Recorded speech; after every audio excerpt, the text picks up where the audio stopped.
Hello, everybody. Welcome along to Sportsbet TV. Paul Alster here, back with you again with my weekend selections, and this time focusing on four different races, four selections on Saturday, the 14th of August across Britain. No selections in Ireland this weekend. Well, if you are new to the service, then do press the subscribe button just below this screen. And I want to thank all of those of you that have taken us now above the 5,000 subscriber mark. And that's a tremendous performance all round. It's great if so many of you do follow the channel. And of course, we've done so well over the last 12 or 13 months, and we're looking forward to plenty more good times ahead. Do remember as well that in recent weeks, I've started to look more to the head of the market across at freebets.com at YouTube. So do check out my selections there. They're more of the fancied runners. And indeed, last weekend, we had two winners from three and the other one finished second. So definitely worth a look there. Last week actually was an interesting week with my four selections, and it was great to see Gustavus Western winning for us in the Group 2 race at Ireland last Sunday. Now, there were a few non-runners in the race, which meant his price was a little bit shorter than I anticipated, but there was 4-1 available. He eventually returned 7-2, made just about every yard of the running and powered home there in really good fashion. And that was great to have a nice winner there over in Ireland. We also showed a profit on our each way 10-1 recommendation of Chucky Dunedin, who came home third at Haydock. Like so many of the horses that I've been tipping came in for market support. It was sent off at 7-1. The other two last Saturday, disappointing. Bugle Major in particular, recommended at 16-1, he was back down at one point to as short as 5-1, a major plunge, eventually returning at 15-2, led but then stopped very quickly. And you'd have to say that was hugely disappointing from Bugle Major. And then the other one, well, poor old Mocha Lad over in Ireland on Saturday, who'd run so well at the Galway Festival just a week or two before. Clearly something went wrong. The horse was in trouble before halfway, jockey looking down, and he was basically eased from the 2 furlong from home marker. So whatever ailed Mocha Lad, I hope he recovers well very soon, and it's nothing too serious, and he gets back on track and does well for John McConnell for the rest of the season. It's just the way things go. It's the way the cookie crumbles. They are just not machines. So I'll take you on now to this Saturday. And I'm focusing my attention on the two meetings at Newbury and Ripon. And I just want to say as well how disappointing it is to see the turnout for the racing on Saturday. There are so many meetings where we have a very limited number of runners. And I was just having a glance through, there's decent prize money around. Okay, it's not one of the big showcase Saturdays, and some of the cards are pretty disappointing, including at Newmarket. But at Newmarket, there's less than 9 runners on average a race. At Newbury, just over 7. At Doncaster, less than 9 a race. At Ripon, if you take out the 2 big sprints, then there's just over 6 runners a race. At Perth, just over 8. Market Racing, well, they've done much better with just under 10. And Bath, just over 9. The Irish meeting's got 11 runners a race. But, there's all these owners screaming, sometimes with justification, about poor prize money. But there's some decent prize money around on Saturday. We've got decent ground for the first time in ages. It's not rock hard or like a bog. And all of a sudden, there's not many runners about. So it really is frustrating, especially for those of us that like to bet each way in decent size fields at a weekend. There aren't that many races that you can actually focus on. So anyway, that's my little moan out of the way. I'll move on to this Saturday. My first selection at Newbury is the 220. Now, this is the Group 3 Geoffrey Froor Stakes. There are 8 runners, so we just about can squeeze in the each way here. The going is good, and there is an outstanding candidate who's going to be very hard to beat. And that one is the Owen Burns trained Hookham, who is a very fast, improving, and very classy performer. He's put in with most firms a little bit of odds on, bits on at 10-11. A winner at Goodwood of a listed race in May, then third to the superb Wonderful Tonight in the Group 2 Hardway Stakes at Royal Ascot before winning at York over 1 3/4 miles, very easily indeed in the Silver Cup. Now he's rated 114, and on the face of it, he has to only go down and come back. But as I pointed out, even with the old little handicapper in Ireland, Mockalad, they are not machines. Horses have off days and sometimes things just don't pan out. And I just wouldn't be overly keen on betting the odds on. Not that I do bet odds on, but it just appears to be a little bit thin, Hookham. So I'm looking for value to take it on with. And the horse that does catch the eye here is Golden Pass, trained by the bang-in form Hugo Palmer and the mount of Louis Stewart. Now, this Golden Pass is a filly, a lightly raced. She's by the Derby winner Golden Horn. She won 2 from 3 in 2020, a maiden at Beverley in a Windsor novice event over nearly a mile and a half. And then she came out this season, won first time out up at Thirsk in April in a mile and a half handicap off just 88. Then she stepped up to listed company at Pontefract in June over a mile and a half, only just failed, beaten ahead there by Katara. And there are 1 or 2 form lines in that race that suggest the form is really very solid. And then she won at Newmarket in listed company 28 days ago over a mile and a half. And the thing I liked about this filly was that she made the running. Then she was joined by a horse who appeared to be going better. And then she rallied and battled back and was really staying on powerfully at the finish, suggesting that this slightly longer trip, a furlong and a half more, might bring about more improvement in her. Now, I'm sure many of you know that once fillies in particular start to hit form, they can really improve leaps and bounds. And that's what I'm hoping is going to be the case here with Golden Pass. Now, interestingly, after her last win, Hugo Palmer was quite keen on taking her to the Group 2 Lily Langtry Stakes, but she didn't run, partially because of the ground and partially because she tends to need a little bit of time between her races. So I think it's significant that having wanted to go in a Group 2 with her, he's prepared to run in a Group 3, even though he's taking on what appears to be an unbeatable horse in Hookham. And Hugo's yard absolutely flying. Of course, he just won that Group 1 in Ireland last weekend with Ebro River at a good price. And I think that this 6-1 shot each way, Golden Pass, for 3 places generally each way, I think it's almost a bet to nothing, because I'm struggling to see her finishing out of the frame. And so if she places, you'll get just a little bit more than your money back and a small profit. And if she can turn over Hookham, you've got a nice price winner to get your day going. So that is Golden Pass, the 2:20 race at Newbury on Saturday in the Geoffrey Froor. Now, as I mentioned before, not many runners at Ripon on what is one of their big days of the year, with the exception of the 2 big sprints there. And the first of them is the 3:10, which is the consolation race for the Great St. Wilfrid Stakes, and it's called the Silver Trophy. There are 20 runners, those that didn't quite make the cut. Now, the going is good, so it's perfect ground, really. It's over the straight 6 furlongs. Ripon is a very unusual course because when you watch it on the telly, it looks like a flat, straight 6 furlongs, but believe me, it's not. It's a roller coaster. It's not quite Chepstow, but it's like that all the way, really undulating.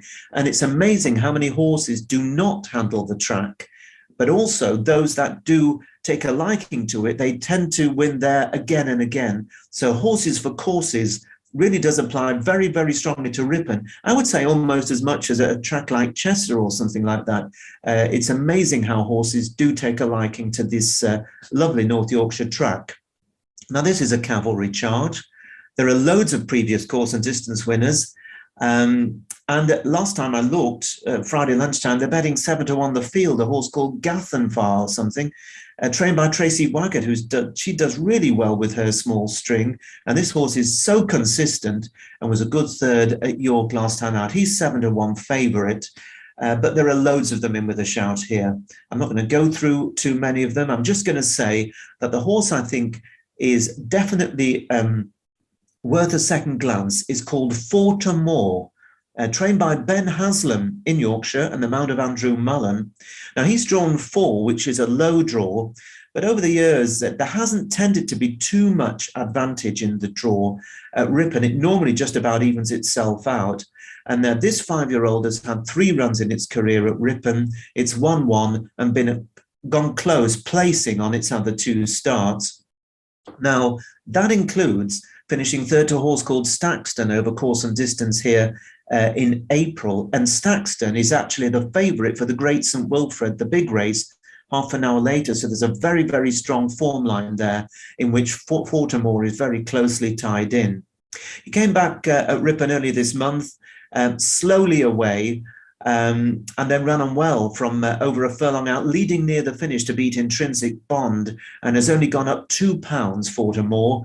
And he does seem to love the undulations. He's kind of, these horses, they tend to get a bit of a boost as they come off these undulations, and he seems to like it. Now, Ben Haslam doesn't have a big string, but they're in good form of late, and 2 of his last 11 have won, which is more than respectable.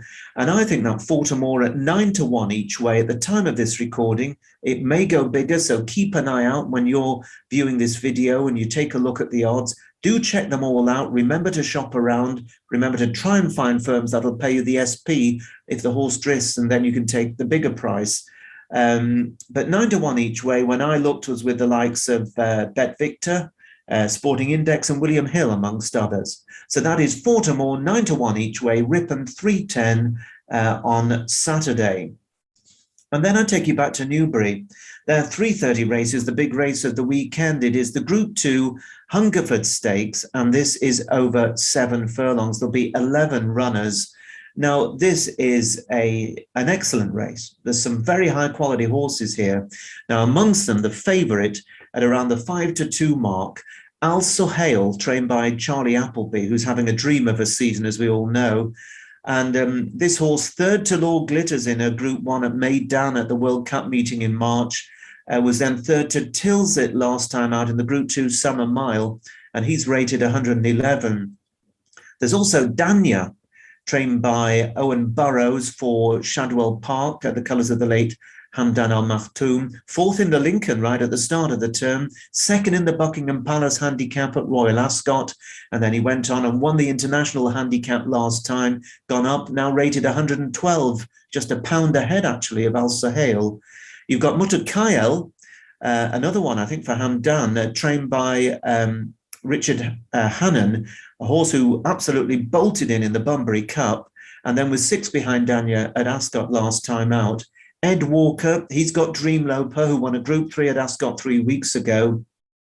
And a very interesting 3-year-old for William Haggis is called Sacred, who was a really classy 2-year-old. And it won the Group 3 Nell Gwyn first time out this season at Newmarket at the Guineas Trials meeting, and then was 7th in the 1,000 Guineas itself, has been given a break since then.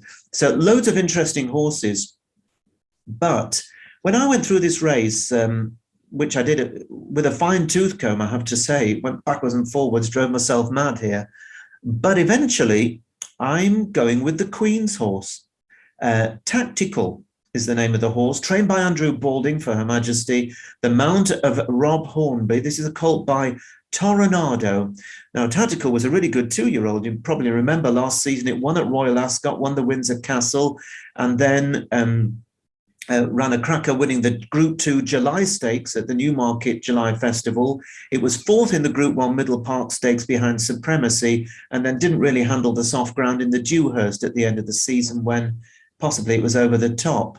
Now, as far as this season goes, it made a good start. It won the European Free Handicap at the Guineas Trials meeting. It beat Naval Crown, who went on to run really well in the Guineas itself. It was then third, dropping back to 6 furlongs in the Carnarvon Stakes, a listed race in May, and it was staying on well. 6 furlongs is a bit sharp for it. It was unplaced at Royal Ascot, where there was quite high hopes for it, I think. And that was in the Group 3 Jersey Stakes, which was run, as it happened, on soft ground, which wouldn't have suited. I suspect they probably decided to run the horse because the Queen, likes obviously having runners at the royal meeting. And then last time out, it was 5th to the very high class, that real possible wonder horse, Baid, over the mile in softish ground at Goodwood, travelled very well for a long way, made its move with Baid from the 2 to the 1, but just couldn't go with Baid and didn't appear to get home either. So for me, Tactical is a horse who's best at 7 furlongs, ideally on a straight course. It needs good or better ground, I would suggest, to be seen at its best, and a strong pace. And I think it's going to get all of those things here. Now, I always go on about the bookmakers acting like sheep, following one another as far as prices goes or being frightened to price up. But I can't say that on this occasion. And I'm delighted to say it's a bit like old times because we've got a big difference of opinion. You've got the likes of Paddy Power and Betfair, essentially the same firm. They're only going 11-1 about tactical. They're obviously worried about it. Whoever is involved in pricing up for their firm or looking at liabilities doesn't want to take too much of a chance with tactical.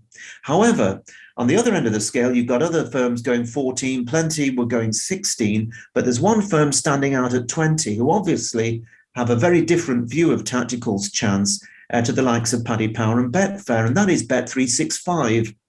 So 20-1, I think, is really good value each way.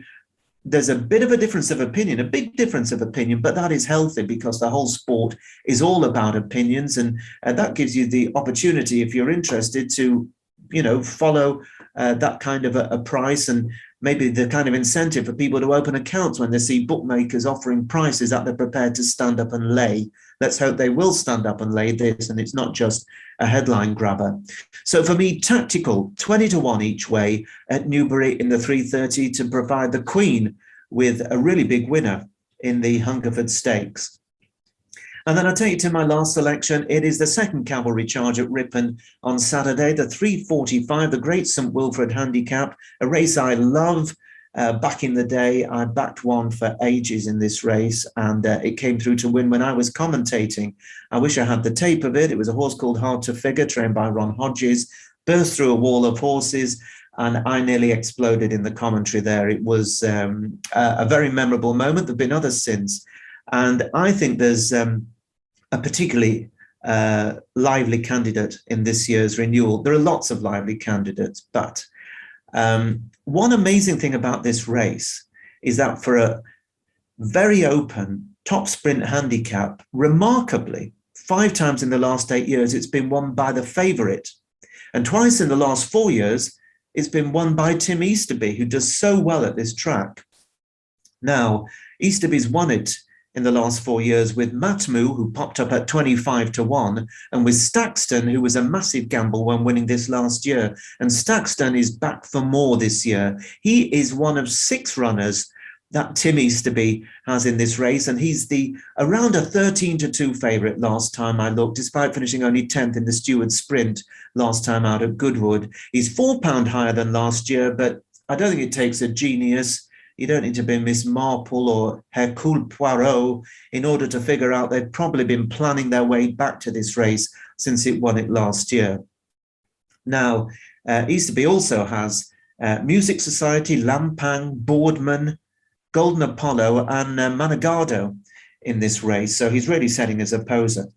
Now, Mr. Wagyu won the Steward Sprint at Goodwood for John Quinn, in great form, but he has gone up £8, so he'll do well to follow up. It will be a great performance.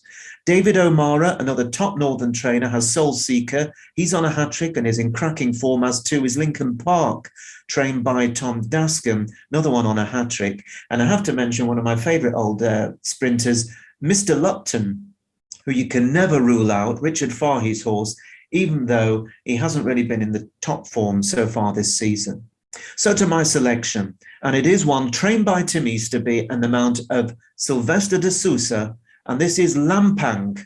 Lampang is the name of the horse, only ever run at Ripon once before, and it won by 5 lengths. That was as a two-year-old, and it beat a good horse called Intrinsic Bond, who I think reopposes. Now, this horse obviously had an issue last year. It was off for most of the season, but then came back to finish second late on in the year in a listed race at Lingfield. As for this year, well, won a Hamilton Park 6 furlong handicap off a mark of 100 on Good to Firm. It then was a very good 10th in the Wokingham on soft ground, finishing second in its group, and that was a rock-solid run. It then was second in a little race won by the superb old-timer Dan Zigo, just beaten a neck, again on soft ground at Haydock. That was in early July. But then it ran in the Stewards' Cup. Now, I don't know if you've seen the race, but if you haven't, go and take a look at the Stewards' Cup and watch the start and watch Lampang basically sit there gawping as the stalls open. He lost 7 or 8 lengths, I'd say. And he was chased along very quickly to get back to them. So he used up a lot of energy. So it was remarkable, really, to see him coming there, following through Great Ambassador over in that far side group, to have some sort of a shout just over a furlong out before he eventually could only keep on at the one pace. Now, I'm quite convinced that had he jumped off on terms, as he usually does, he never gives away too much ground normally, he would have gone very close in the Stewards' Cup, but things conspired against him. Now, like my selection in the earlier race at Ripon, he's drawn low, which I'm hoping won't be an advantage. There'll be speed all the way across the track. And as it happens in the Great St Wilfrid, the majority of the leading market fancies are actually drawn middle to low as well. So I think the strongest pace and the best horses are possibly going to be middle to low. Now, at the time of this recording, Friday lunchtime, Lampang is offered at 11 to 1 each way, and that's for 5 places with the likes of Betway, Boyle Sports, Betfred and Bet Victor. If you prefer to go for the 7 places, well, a 10 to 1 is on offer with the likes of Sky Bet and William Hill. So really, the old advice about shopping around and betting according to the kind of terms that suit you, either the bigger odds or the more places, that's what to look out for, as well as trying to find a firm that hopefully will give you an SP if it turns out to be bigger.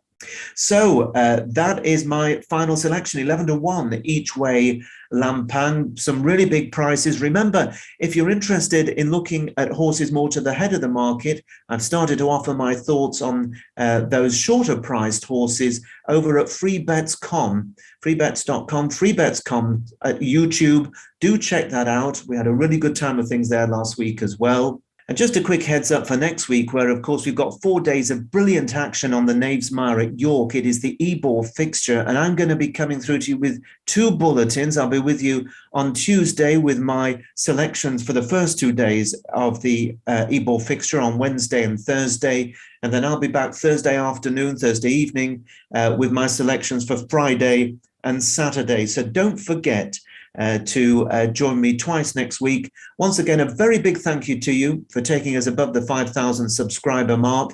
Remember to put the word out and share the link. And I'll be back same time next week, of course. Well, in fact, it'll be Thursday next week with my weekend selections. But don't forget as well, I'll be with you on Tuesday with the first 2 days of the Ebor Festival. But for now, from me, Paul Alster at Sportsbet TV, it's goodbye, good luck, enjoy a great weekend. Bye-bye for now.